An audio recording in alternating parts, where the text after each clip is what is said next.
Titi was a runaway daughter of the Adeleke family.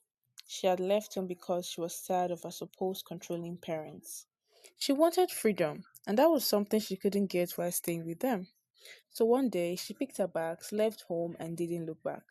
She found herself on the busy streets of Lagos with nowhere to go, no friend, and no food. She had left home empty handed.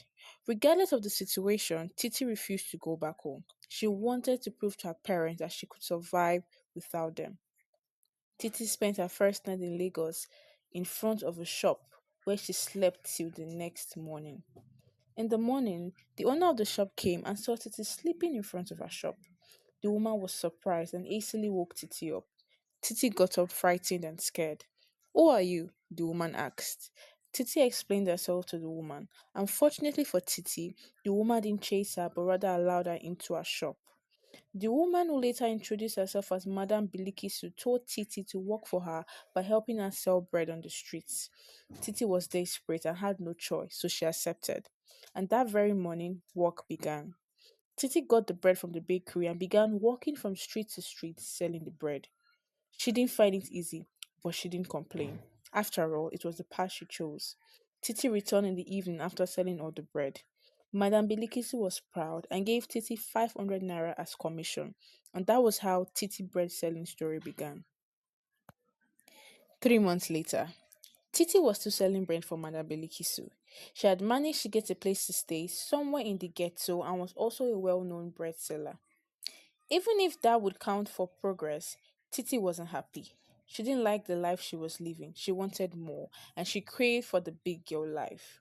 She would always see rich girls flaunting their luxurious cars, clothes, wigs whenever she walked around selling, and it made her envious.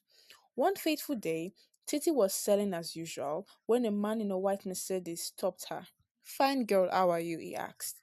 I'm fine, Titi responded. You are too fine for this your work, do you know? He asked. Titi only blushed. Come into the car, let's go somewhere we can talk. Titi didn't struggle. She went with him instantly. She liked the car and his appearance. He looked rich. The guy who introduced himself as Richard took her to a fancy restaurant. She had never been to one in her life. She was even served turkey, something she had never eaten before. Titi couldn't hide her surprise. Richard offered to take her off the street and let her stay in his house, and Titi agreed without thinking twice, forgetting she had only just met him. After that, Titi returned the remaining bread she hadn't sold to Madame Bilikisu and then quit her job. Titi followed Richard to his mansion on the island.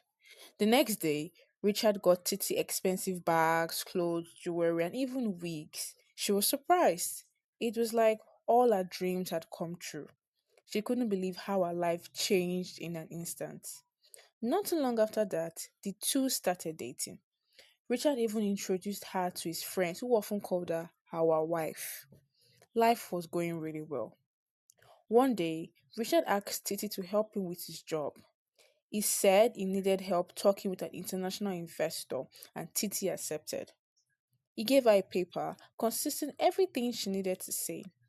Even though it was suspicious, Titi did it either ways. It went on for months. Titi would help him, and Titi never asked any question. One day, Richard asked Titi to send him a nude photo. Titi didn't like the idea, but she did it anyways. After all, it was her boyfriend who picked her off the streets. Days after, Richard said he had a business trip. As usual, Titi didn't ask. She trusted him as an understanding girlfriend. Not too long after that, he left. Titi heard a long bang on the door. She rushed to check and found police officers standing outside. They burst into the house and arrested her. By the time she got to the station, she was told that Richard, whose real name was Benga, was a fraudster who used her face as well as her nude pictures to successfully scam five people of 40 million naira in total, and now he was on the run. Titi tried to explain herself, but no one was willing to listen to her. She was tagged an associate and was sentenced to 5 years in prison for a crime she knew nothing of. After serving a jail term, Titi came out broke and empty. She had nowhere to go, and Richard hadn't still be found. She decided to return to Madame Belikisu, hoping she could start afresh, but was disappointed to discover that Madame Belikisu had relocated to Canada and the shop was occupied by a different person. With no hope and sense of direction, Titi finally decided to return home to her parents who had been searching for her for 5 years. Titi was happy that she was received with love and also she had learned a major lesson. Not all that glitters is gold. As for Richard, or is it Benga? He was arrested after about a year of Titi's release for yet another crime he had committed. The end.